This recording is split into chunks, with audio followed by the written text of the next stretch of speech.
മിശിഹായ്ക്ക് സ്തുതിയായിരിക്കട്ടെ. ഞാൻ brother Shaiju Adappilly, Ernakulam saint Mary's prayer മിനിസ്ട്രിയിൽ നിന്നാണ്.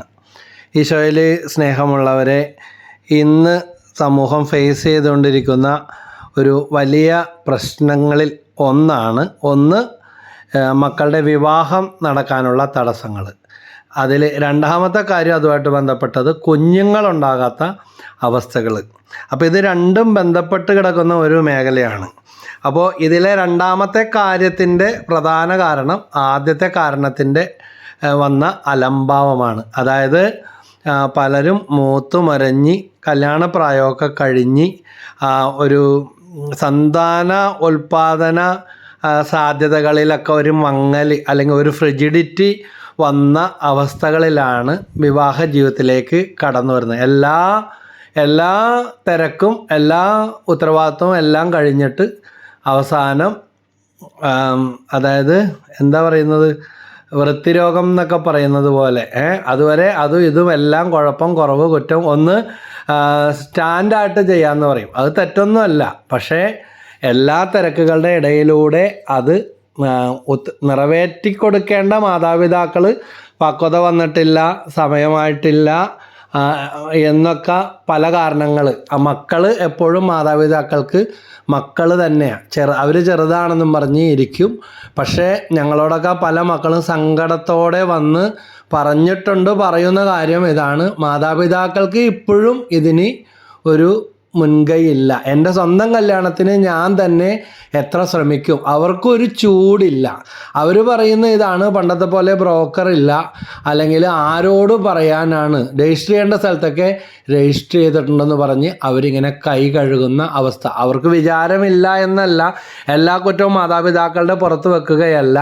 ഇതിൻ്റെ പ്രധാനപ്പെട്ട കാരണം വിവാഹം നടക്കേണ്ട ഒരു 10-23 വയസ്സ് മുതൽ ഒരു 27 വയസ്സ് വരെയുള്ള, ഇനി ഏറ്റവും അങ്ങേയറ്റം 30, അത് ആൺകുട്ടികൾക്കാണ്. അതിൻ്റെ അപ്പുറത്തോട്ട് ഒട്ടും പോകണ്ട. ഇനി 30 കഴിയുമ്പോൾ നോക്കാൻ വരുമ്പോൾ ഒന്നും കിട്ടാനും പോകുന്നില്ല. ആരാണ്ടും പറഞ്ഞതുപോലെ നല്ലതൊക്കെ തിരിഞ്ഞു പോയി. അപ്പോൾ പറയും ദൈവത്തിൽ വിശ്വാസം ഇല്ലാഞ്ഞിട്ടല്ലേ എന്ന്. ചേർന്ന ഇണയെ നൽകുമെന്ന് വചനത്തിൽ പറയുന്നുണ്ട്. ഇതാ സഭാപ്രസംഗൻ 3-ാം അധ്യായത്തിൽ പറയുന്നുണ്ട്, ഓരോന്നിനും ഓരോ സമയമുണ്ട്. നമുക്കറിയാം, നമുക്കൊരു മീൻ പിടിക്കുന്ന വല വീശുന്നവർ അതിനൊരു തക്കമുണ്ട്. ആ തക്കം നോക്കിയാണ് മത്സ്യം.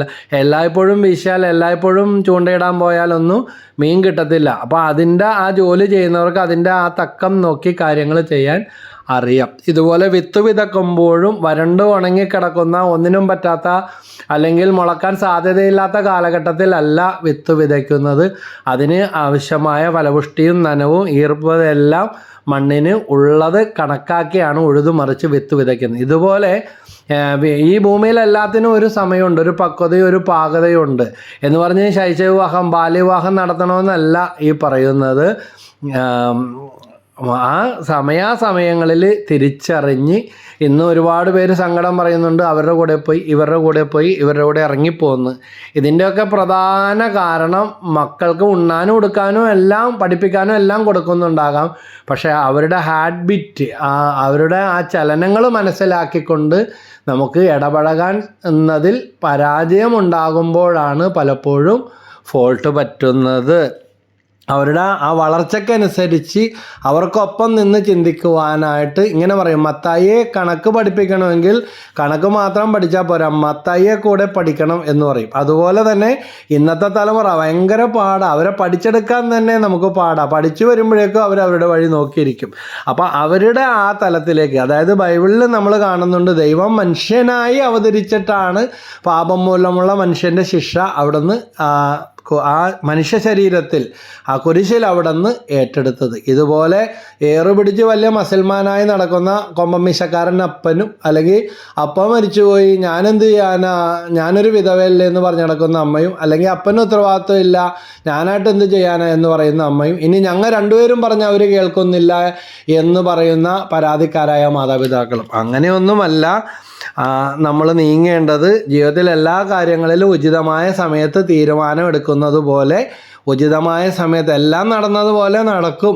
ഭയങ്കര ആരവവും, നമുക്കറിയാം കോവിഡ് കാലഘട്ടത്തിൽ വിവാഹം പലതും നടന്നത് ഭയങ്കര ആഡംബരവും ആഘോഷവും ആർഭാടവും ഒന്നും ആൾക്കൂട്ടം ഒന്നും ഉണ്ടായിരുന്നില്ല. ചുരുങ്ങിയ ലെവലിൽ മനുഷ്യർ നടത്താൻ പഠിച്ചു. പക്ഷേ പിന്നെ അവിടെ നിന്ന് പിടിവിട്ടു പോയിരിക്കുകയാണ്. അതുകൊണ്ട് കൊട്ടിഘോഷങ്ങളിലും ആർഭാടങ്ങളിലും അല്ല, ഇതാ എല്ലാം ചുരുക്കി നടത്തുവാനുള്ള ഒരു മിതത്വം നമുക്കുണ്ടാകണം. പലരും പറയുന്നത് ഇതാണ്, എത്ര രൂപ ചിലവാണെന്നറിയാമോ, എന്തെല്ലാം കാര്യങ്ങൾ ചെയ്യാനുണ്ടെന്നറിയാമോ, ഇതൊക്കെ എവിടെയാണ് ഇരിക്കുന്നതെന്ന് ചോദിക്കും.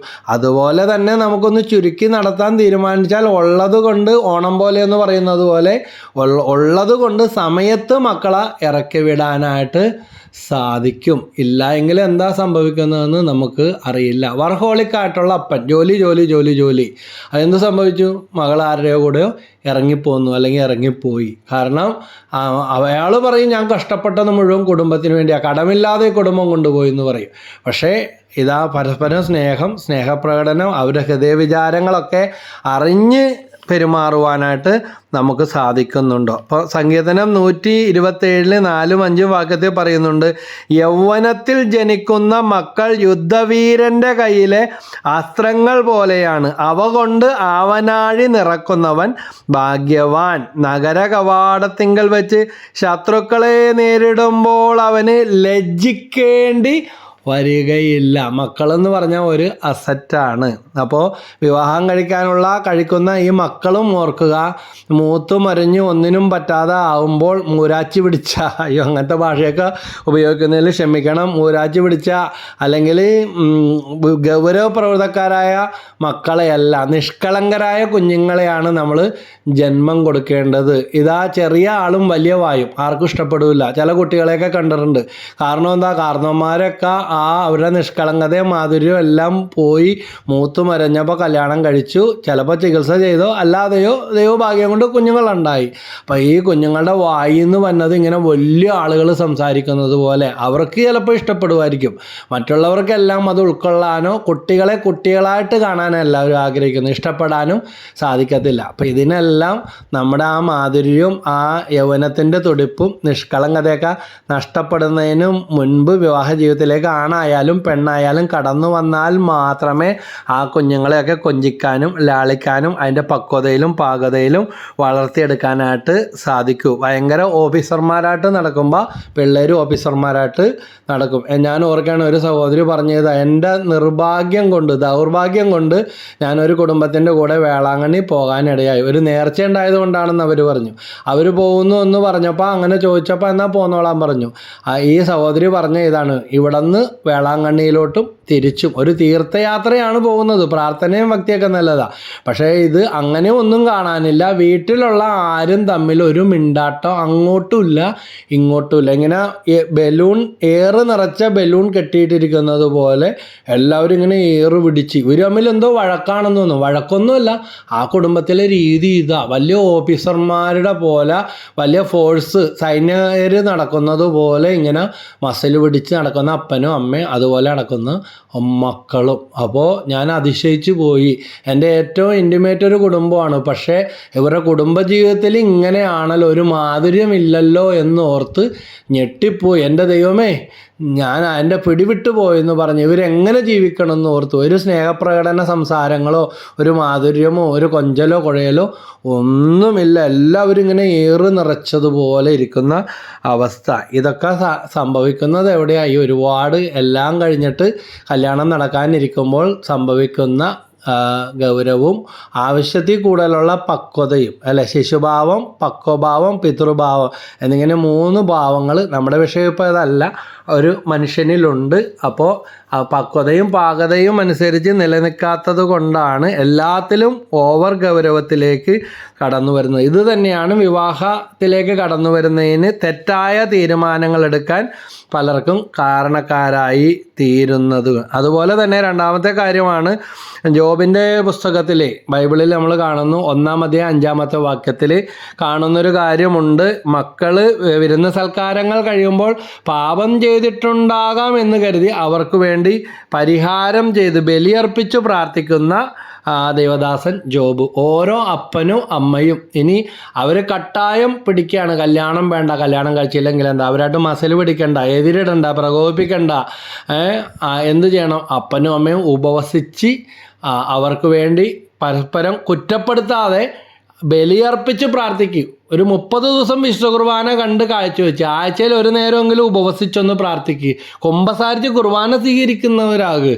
അപ്പോൾ മക്കളുടെ കെട്ടുകൾ അഴിയും. മക്കളുടെ വിശുദ്ധീകരണത്തിനും തലമുറകൾക്കും കുടുംബത്തിനും വേണ്ടി കാഴ്ചവെച്ച് പ്രാർത്ഥിക്കുക. അതുപോലെ ഏശയ്യ 44 3-4 വാക്യങ്ങൾ, ഏശയ്യ 59:21, ഏശയ്യ 54:13 ഈ വചനങ്ങൾ, ജെറമ്യ 29:5 ഈ വചനങ്ങളും കൂടെ പറഞ്ഞ് വിവാഹത്തിന് വേണ്ടി പ്രാർത്ഥിക്കുന്നത് വളരെ നല്ലതായിരിക്കും. തന്നെ ഇവരുടെ കെട്ടുകളൊക്കെ അഴിയും. ഇതാ നിങ്ങളുടെ മക്കളെ വിവാഹം കഴിപ്പിക്കുവിനെന്ന് ദൈവവചനം തന്നെ നമുക്ക് പറഞ്ഞു തരുന്നുണ്ട്. അപ്പോൾ ദൈവവചനത്തിൽ പറയുന്നത് പോലെ അനുസരിക്കാനായിട്ട് വിളിക്കപ്പെട്ടവരാണ് നമ്മൾ. ദൈവഭക്തിയുള്ള മാതാപിതാക്കളുടെ മക്കൾ ഒരിക്കലും നശിച്ചു പോവുകയില്ല, അത് ഉറപ്പുള്ള കാര്യമാണ്. 128-ാം സങ്കീർത്തനത്തിൽ പറയുന്നുണ്ട്, ദൈവഭക്തന് അനുഗ്രഹം എന്നാണ് അതിൻ്റെ ഹെഡിങ്. അത് പറയുന്നുണ്ട്, നിൻ്റെ അധ്വാന ഫലം നീ അനുഭവിക്കും. ദൈവഭക്തൻ ഇപ്രകാരം അനുഗ്രഹിക്കപ്പെടും, നിൻ്റെ അധ്വാന ഫലം നീ അനുഭവിക്കും. നിൻ്റെ ഭവനത്തിൽ ഭാര്യ മുന്തിരി വള്ളി പോലെയും മക്കൾ ഒലിവ് തൈകൾ പോലെയും ആയിരിക്കും നിൻ്റെ മേശയ്ക്ക് ചുറ്റും എന്ന് മാത്രമല്ല, ഇങ്ങനെ പറയുന്നുണ്ട്, മക്കളെയും മക്കളുടെ മക്കളെയും കാണാൻ നിനക്ക് ഭാഗ്യം ലഭിക്കും. അപ്പോൾ ഈ വചനങ്ങളൊക്കെ എടുത്ത് ദൈവത്തോട് ക്ലെയിം ചെയ്ത് നമ്മൾ വിശ്വാസത്തോടെ പ്രാർത്ഥിക്കുക. മാതാപിതാക്കൾ വിശുദ്ധീകരിച്ച് പ്രാർത്ഥിക്കുക. പരസ്പരം എതിർസാക്ഷ്യം നൽകുന്ന മാതാപിതാക്കളായും മാറരുത്. കടിപിടിക്കുന്ന അല്ലെങ്കിൽ വീട്ടുകാരെ തമ്മിൽ കുറ്റപ്പെടുത്തിക്കൊണ്ടിരിക്കുന്ന, ഇപ്പോഴും സ്ത്രീധനത്തിൻ്റെ കണക്ക് പറയുന്ന, മക്കളുടെ മുമ്പിൽ വെച്ച് കടിച്ചു കയറി ഉപദ്രവിക്കുകയും ചെയ്യുന്ന മാതാപിതാക്കളെയാണ് കണ്ടിട്ടുള്ളതെങ്കിൽ ആ മക്കളുടെ മനസ്സിൽ കിടക്കുന്ന, ഉപബോധ മനസ്സിൽ പതിഞ്ഞു കിടക്കുന്ന ചിത്രങ്ങൾ, വിവാഹ ജീവിതത്തെക്കുറിച്ചുള്ള വളരെ നെഗറ്റീവായിട്ടുള്ള ചിത്രങ്ങളാണ് അവരുടെ ഉള്ളിൽ കിടക്കുന്നത്. കാരണം എന്താണെന്നറിയില്ല. ഇപ്പോൾ നിങ്ങൾ ഓക്കെ ആണെന്ന് പറയും, പക്ഷേ കണ്ണുനീരോടെ ദൈവസന്നിധിയിൽ പ്രാർത്ഥിക്കുക, അവരോട് ക്ഷമിക്കുക, ക്ഷമ കൊടുക്കുക, ആ കുഞ്ഞുങ്ങളെയൊക്കെ അനുഗ്രഹിച്ച് പ്രാർത്ഥിക്കുക. ഞാൻ വേറൊരു സംഭവം ഓർക്കുകയാണ്, നമ്മുടെ തലയിൽ കിടക്കുന്നത്. അതായത് ഒരു സഹോദരി പ്രാർത്ഥിക്കാൻ വന്ന ഇതാണ്, ഇവരുടെ വീട്ടുകാർ കൊടുത്ത സ്ഥലത്ത് വീട് വെച്ച് കഴിയുന്ന, പണ്ട് ഇവർ തമ്മിൽ നല്ല ലോഹ്യത്തിലായിരുന്നു, അവരെ അങ്ങാട് സഹായിച്ചിട്ടുള്ളതാണ്. പക്ഷേ ഇന്ന് അവരുടെ സ്റ്റേജ് മാറി. ഇപ്പം ഈ വീട്ടുകാരും എൻ്റെ അടുത്ത് വന്ന അവരുടെ വീട്ടുകാരും മറ്റവരും തമ്മിൽ കൊടിയ ശത്രുതയായിത്തീർന്നു. അപ്പോൾ കുറച്ച് ആഭിചാരവും പരിപാടിയൊക്കെയുള്ള ആൾക്കാരാണ്. അങ്ങനെയുള്ളൊരു വിശ്വാസ ആ ഒരു വിഭാഗത്തിൽപ്പെട്ടവരാണ്. അപ്പോൾ ഇവരുമായിട്ട് വൈരാഗ്യം വന്നപ്പോൾ പറഞ്ഞു, നിൻ്റെ 2 പെൺമക്കളെയും ഞാൻ കെട്ടിപ്പിക്കുകയില്ല, അവരെ വീട്ടിൽ തന്നെ നിർത്തും, മൂത്ത് മരിഞ്ഞ് പെരക്കകത്ത് തന്നെ നിൽക്കും. വെല്ലുവിളിച്ച് പറയുകയും ചെയ്തിട്ടുണ്ട്. പറഞ്ഞ പോലെ ഇവരുടെ കല്യാണമൊക്കെ വന്നപ്പോൾ പലതവണ മുടക്കിക്കളഞ്ഞിട്ട് അവിടെ നിന്ന് മാറ്റി വെച്ച് നടത്തേണ്ട അവസ്ഥകൾ വരെ ഉണ്ടായിട്ടുണ്ട്. പക്ഷേ ആ 2 മക്കളുടെയും കല്യാണം നടന്നു. ദൈവകൃപയാൽ 2 പെൺമക്കളുടെ നടന്നു. അവർ പറഞ്ഞതും കേട്ട് കരഞ്ഞ് തകർന്ന് ഈ കുടുംബം എൻ്റെ അടുക്കൽ വന്നു, മക്കളെ കെട്ടിക്കൂല്ലെന്ന്. നമ്മുടെ തലയിൽ എന്താണോ വെച്ചുകൊണ്ടിരിക്കുന്നത് അതുപോലെ സംഭവിക്കും. ഞാൻ പറഞ്ഞ് യേശു ഹെരോദസിനോട് പറഞ്ഞു, ആ കുറുക്കനോട് പോയി പറഞ്ഞേക്കുക, ഇന്നും നാളെയും ഞാൻ പിശാചിനെ ബഹിഷ്കരിക്കുമെന്ന്. ഈശോയിൽ വിശ്വസിക്കുന്നവർ ഒന്നിനെയും ഭയപ്പെടേണ്ട. സംഖ്യ 10:35 അങ്ങയുടെ ശത്രുക്കൾ ചെതറിപ്പോകട്ടെ. 2 മക്കബായർ 8:18 നമുക്കെതിരെ വരുന്ന ശത്രുക്കളെയും ലോകം മുഴുവനെ അങ്കുലി ചലനയും കൊണ്ട് തറപറ്റിക്കാൻ ആ കഴിവുള്ള ആ കർത്താവിലാണ് നമ്മുടെ വിശ്വാസം. അതുകൊണ്ട് അവർ പറഞ്ഞതും തലക്കേറ്റിരുന്ന അങ്ങനെ തന്നെ ഇരിക്കും. അവരല്ല നിങ്ങൾക്ക് മക്കളെ തന്നതും ജനിപ്പിച്ചതും മക്കളുടെ വിവാഹം നടക്കുന്നതും. അവർ പറഞ്ഞ വാക്കുകൾ അവരോടുകൂടെ തന്നെ ഇരിക്കട്ടെ. സങ്കീർത്തനം 94:22-23 അത് അങ്ങോട്ട് വിട്ട് ദൈവത്തിന് വിട്ടുകൊടുക്ക് എന്ന് പറഞ്ഞു. അതാ അത്ഭുതകരമായിട്ട് ചടപടാന്നും പറഞ്ഞ് 2 പെൺമക്കളുടെ വിവാഹം നടന്നു. ഇതിലും മുടക്കാൻ വേണ്ടിയൊക്കെ അവർ ചെല്ലുകയും ആളെ പറഞ്ഞു വയ്ക്കുകയും ഫോൺ വിളിക്കുകയും എല്ലാം ചെയ്തെങ്കിലും പ്രാർത്ഥിച്ചിട്ട് നടന്ന ഈ കല്യാണങ്ങളൊന്നും 2ഉം മുടങ്ങിപ്പോയില്ല. അതിനു മുമ്പ് പലതും മുടക്കി കളഞ്ഞിട്ടുണ്ട്. ഇതൊരു അനുഭവം ഞാൻ ഷെയർ ചെയ്തതാണ്. അതുകൊണ്ട് നമ്മുടെ മക്കളുടെ കല്യാണം മറ്റുള്ളവരുടെ കയ്യിലല്ല, അവരുടെ ഭാവി ദൈവത്തിൻ്റെ കയ്യിലാണ് എന്ന് ഇനി അങ്ങനെ ഉപദ്രവിക്കുന്നവരും വേദനിപ്പിക്കുന്നവരുണ്ട്, അവർക്ക് വേണ്ടി ക്ഷമിച്ച് അനുഗ്രഹിച്ച് നമ്മൾ പ്രാർത്ഥിക്കുക. അതുപോലെ തന്നെ ചില വീടുകളിൽ ഈ വിവാഹം നടക്കുന്നതിന് തടസ്സമായി നിൽക്കുന്ന ഒരു പെൺകൊച്ചു വളർന്നു വന്നിട്ടുണ്ടെന്നും പറഞ്ഞ് ഇങ്ങനെ നിർത്തും. അതിന് വേണ്ടത് നിങ്ങൾ ചെയ്തേക്കുക. ഇപ്പം ഞാൻ ഓർക്കുകയാണ്, എൻ്റെ വീട്ടിൽ ഞാൻ മൂത്തയാളാണ്. എൻ്റെ പെങ്ങളും ഞാനും തമ്മിൽ 8 വയസ്സ്, ഞാനും അനിയനും തമ്മിൽ 1 വയസ്സ്, ഞാനും എൻ്റെ ഇളയ പെങ്ങളും തമ്മിൽ 8 വയസ്സ് വ്യത്യാസം ഉണ്ടായിരുന്നു. എന്നെക്കാൾ ഇളയതായിരുന്നു. അതുകൊണ്ട് തന്നെ ഇനി പെങ്ങൾ വളർന്ന് ഇത്ര ആയി വരുന്നതിന് മുമ്പ് മാതാപിതാക്കൾ എനിക്ക് വിവാഹാലോചിച്ച് നടന്നു. ഇന്ന് എൻ്റെ മക്കളൊക്കെ 2 പേരുടെ കല്യാണം കഴിഞ്ഞു. ഏറ്റവും ഇളയ ആൾ പഠിച്ചുകൊണ്ടിരിക്കുന്നു. അപ്പോൾ ഓരോന്നും സമയാസമയത്ത് നടക്കേണ്ട സമയത്ത് ദൈവം നടത്തിത്തരും. ഇനി മൂത്തവരെ ഇളയവരുടെ പേര് പറഞ്ഞ് ബലി കൊടുക്കല്ലേ. പ്രായത്തിൽ ഒത്തിരി വ്യത്യാസമുള്ള മൂത്ത മക്കൾ ആണോ ആകട്ടെ പെണ്ണാകട്ടെ അവരെ പിഴിഞ്ഞ് അങ്ങേറ്റം, ആൾക്കാർ പറയും അങ്ങേറ്റം പിഴിഞ്ഞെടുത്തോ എന്ന് പറയുന്നവർ, അതേ അവർ തന്നെ പറയും കല്യാണം കഴിപ്പിക്കാതെ അവരെ ചൂഷണം ചെയ്തുകൊണ്ടിരിക്കണമെന്ന് തന്നെ പറയും. അതുകൊണ്ട് നാട്ടുകാർ പറയുന്നത് നോക്കണ്ട, മക്കളെ സമയത്തൊക്കെ ആണായാലും പെണ്ണായാലും കല്യാണം കഴിപ്പിക്കുക. 35 വയസ്സായിട്ടും 42 വയസ്സായിട്ടും ഇപ്പോഴും പറഞ്ഞുകൊണ്ടിരിക്കുന്ന അമ്മമാരെയൊക്കെ എനിക്കറിയാം. അപ്പന്മാർ പിന്നെ അവർ അങ്ങനെ അവരുടെ കാര്യം നോക്കി നടക്കുന്നവരുണ്ട്. 2 കൂട്ടരുണ്ട് ഈ ഭാഗത്തിൽ. പ്രായമായിട്ടില്ല, ഇനി എപ്പോഴാണ് പ്രായമാകുന്നത്, എന്നിട്ട് ഒരെണ്ണം വന്നുണ്ട്, ആ വഴിക്കും കൂടെ വന്നില്ല, ഒരെണ്ണം കാണാൻ പോകാൻ പോലും കിട്ടുന്നില്ല. അപ്പോൾ ബന്ധനം എന്ന് പറഞ്ഞ് നടക്കുന്നതിനേക്കാൾ ഓരോ കാര്യവും അതിൻ്റെ സമയത്ത് നമ്മൾ നടത്തുക. അതുപോലെ തന്നെ ഒരു മകനെ അച്ഛനെ കൊല്ലിയെന്നും പറഞ്ഞിട്ട് നോട്ടക്കാരൻ പറഞ്ഞതനുസരിച്ചിട്ട് മകൻ്റെ കല്യാണം നടന്നാൽ അച്ഛൻ മരിച്ചു പോകുമെന്നും പറഞ്ഞ് പ്രവചിച്ചിട്ട് അതും വിശ്വസിച്ചിരുന്ന് അവസാനം ഇവൻ്റെ കല്യാണം നീണ്ടുപോയി. പക്ഷേ സംഭവിച്ചെന്താണെന്നറിയാമോ? അച്ഛൻ അതിനു മുമ്പേ ആക്സിഡൻറ്റ് പറ്റി മരിച്ചുപോയി. മോൻ്റെ കല്യാണമൊന്നും നടക്കേണ്ടിയും വന്നില്ല. പക്ഷേ പണ്ട് മുതലേ ഈ പെമ്മക്കളെ കൂടുതൽ സ്നേഹിച്ചിട്ട് അച്ഛനെ കൊല്ലാൻ ജനിച്ചവനാണെന്നുള്ള അന്ധവിശ്വാസം ഈ നോട്ടക്കാരൻ പറഞ്ഞത് തലയും വെച്ചുകൊണ്ടിരുന്നിട്ട് ഈ മകൻ ഇങ്ങനെ കുടിച്ച് ആടി നല്ലൊരു ചെറുക്കനായിരുന്നു, ഒരു പോക്കായി നശിച്ച് നടന്ന കാര്യം ഞാൻ ഓർക്കുകയാണ്. എൻ്റെ സമയം മുഴുവൻ കളഞ്ഞെന്ന് പറഞ്ഞ് സങ്കടത്തോടെ എന്നോട് ഈ മനുഷ്യൻ ഇതിനെക്കുറിച്ച് പറഞ്ഞിട്ടുണ്ട്. അതുകൊണ്ട് അവസാനം അച്ഛൻ ആക്സിഡൻറ്റിൽ മരിച്ചു. ഇയാൾ വല്ലതും ചെയ്ത, ഇയാളുടെ കല്യാണവും കഴിഞ്ഞിട്ടില്ല. അപ്പം മകൻ്റെ കല്യാണം നടന്ന് കാണാനുള്ള ഭാഗ്യം ഈ അച്ഛന് ലഭിച്ചില്ല, അന്ധവിശ്വാസം വെച്ചുകൊണ്ടിരുന്നിട്ട്. അതുകൊണ്ട് അന്ധവിശ്വാസങ്ങളുടെ പിന്നാലെ പോയി മക്കളുടെ ജീവിതം നശിപ്പിച്ച് കളയാതെ സമയാസമയത്ത് ജീവിച്ചിരിക്കുമ്പോൾ അവരുടെ മക്കളെയൊക്കെ കാണണമെന്നുണ്ടെങ്കിൽ സ്നേഹത്തോടെ ആലോചിച്ച് എടുത്തിയാട്ടം ഇല്ലാതെ അവരോടും മക്കളോടും സംസാരിക്കുക. എന്നല്ലെങ്കിൽ നാളെ എതിര് പറയുന്ന തർക്കിക്കുന്ന അവർ സമ്മതിക്കും. എനിക്ക് ഉറപ്പാണ്, ഞാൻ പലതിനും ഇതുപോലെയുള്ള പല സംഭവങ്ങൾക്ക് സാക്ഷിയോ. ഞങ്ങളെ കൊണ്ട് അതും പറഞ്ഞ് ബ്രദറിനെ വിളിപ്പിച്ച് സംസാരിപ്പിക്കാൻ വീട്ടിൽ കൊണ്ടുപോകാമെന്നും പറഞ്ഞിരിക്കേണ്ട കേട്ടോ. ഇതുപോലെ ഏറ്റവും ഉപേക്ഷിക്കാൻ പറ്റാത്തൊരു കേസ് ഇതുപോലെ ചെന്നപ്പോൾ അവൻ ഞങ്ങളെ തിന്നാൻ വേണ്ടി വന്നു, കല്യാണം കഴിച്ചില്ലേലെന്ന് പറഞ്ഞു. പക്ഷേ അവൻ്റെ 1 മാസത്തിനുള്ളിൽ അവൻ്റെ കല്യാണം കൂടാനായിട്ട് ഞങ്ങൾക്ക് പറ്റി. 1 മാസം കൊണ്ട് നടന്നു. അപ്പോൾ അവൻ്റെ ഉള്ളിലുണ്ടായിരുന്നു, പറ്റിയത് വന്നപ്പോൾ അവൻ സമ്മതിച്ചു. ടീച്ചറായിരുന്നതേ, കല്യാണമൊക്കെ നടന്നു. അതുകൊണ്ട് ഇതുപോലെ അടുത്ത കാര്യമാണ്, കുടുംബത്തെ എന്തെങ്കിലും അനീതി, കൈക്കൂലി, കരിഞ്ചന്ത, കള്ളത്തൂക്കം, തൂക്കം വെട്ടിപ്പ്, ടാക്സ് വെട്ടിപ്പ്, സ്വത്ത് ഭാഗം പറ്റിയ കള്ളത്തരങ്ങളൊക്കെ വന്നുകൂടിയിട്ടുണ്ടെങ്കിൽ അതിൻ്റെ ഉപദ്രവം കൂടെ മക്കൾ സഹിക്കേണ്ടി വരും. അങ്ങനത്തെ ചില സംഭവങ്ങളും എനിക്കറിയാം. മക്കളുടെ കല്യാണം ഒന്നും നടന്നു കാണാൻ അപ്പന് സാധിച്ചില്ല. വലിച്ചു കിടന്നു. കാരണം 2 ആമക്കളും പെരനിറഞ്ഞ് നിൽക്കുന്ന അവസ്ഥ. ഒരു കല്യാണം പോലും നടന്ന്, അങ്ങേര് മരിച്ചേ പിന്നെ വർഷങ്ങൾ കഴിഞ്ഞിട്ടാണ് നടന്നത്. കാരണം അനീതിയിൽ വെട്ടിപ്പ് നടത്തി ധാരാളം പണം ഉണ്ടാക്കിയിട്ടുണ്ട്. പക്ഷെ അത് ഉപകാരപ്പെടാത്ത, ഒരു കല്യാണം പോലും വന്നു കയറാത്ത അവസ്ഥയായിരുന്നു. അപ്പൻ കിടന്ന് അങ്ങോട്ട് അവശതയായിട്ട് മരിച്ചു. ഇതും പറഞ്ഞ് അത് കഴിഞ്ഞിട്ടാണ് മക്കളുടെ കല്യാണം നടന്നത്. അപ്പോൾ ഇതൊക്കെ ഓർക്കുക. മാതാപിതാക്കളുടെ പ്രവൃത്തികൾ വിശുദ്ധമാണോ എന്ന് ഏസാവിൻ്റെയും യാക്കോബിൻ്റെയും ജീവിതകഥയിൽ കാണുന്നുണ്ട്. മക്കളെ തമ്മിൽ ഭിന്നിക്കുന്നതിൽ മുന്നിൽ നിന്ന അമ്മ റബേക്ക ദൈവിക പദ്ധതിയാണ് മുൻപ് വെളിപ്പെടുത്തിയാണെന്നൊക്കെ പറയും. പക്ഷേ ആ അമ്മ ജീവിച്ചിരുന്ന കാലത്ത് മക്കൾ തമ്മിൽ കൂടുന്നത് കാണാനായിട്ട് അമ്മക്ക് പിന്നീട് സാധിച്ചില്ല. അമ്മ മരിച്ചതിന് ശേഷമാണ് ഈ മക്കൾ ഒരുമിച്ച് കൂടുന്നത്.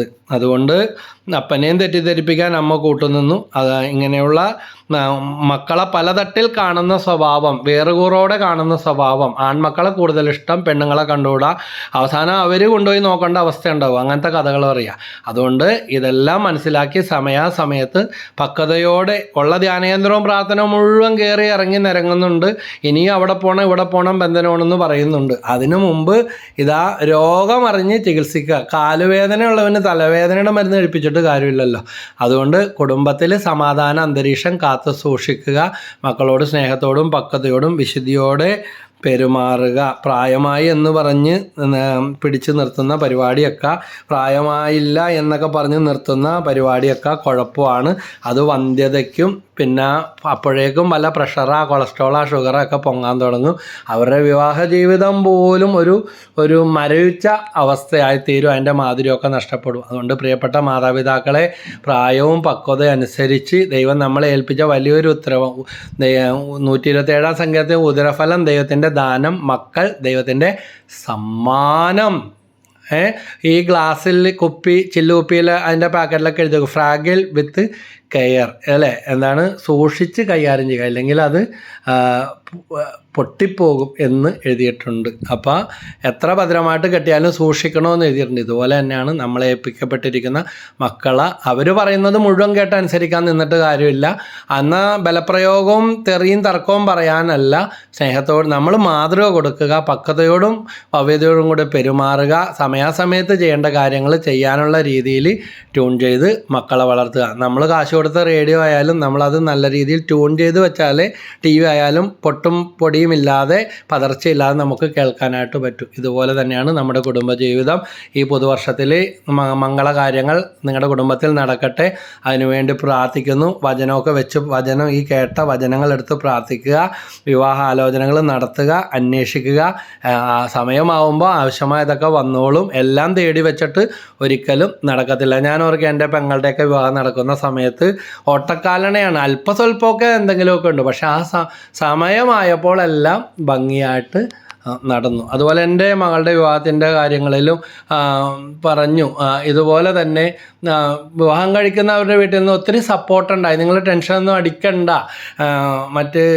നമുക്ക് എന്ന് പറഞ്ഞ് അവർ നല്ല സപ്പോർട്ടായിരുന്നു. പക്ഷേ സമയമായപ്പോൾ എല്ലാം ഭംഗിയായിട്ട് നടക്കാനുള്ള അനുഗ്രഹം ദൈവം തന്നു. അതുകൊണ്ട് മക്കളെ തന്നത് ദൈവമാണെങ്കിൽ അവർക്ക് വേണ്ടതെല്ലാം ദൈവം തരും. അതിനുള്ള അനുഗ്രഹം ദൈവം എല്ലാവർക്കും പ്രദാനം ചെയ്യട്ടെ. ഈശോ മിശിഹായ്ക്ക് സ്തുതിയായിരിക്കട്ടെ.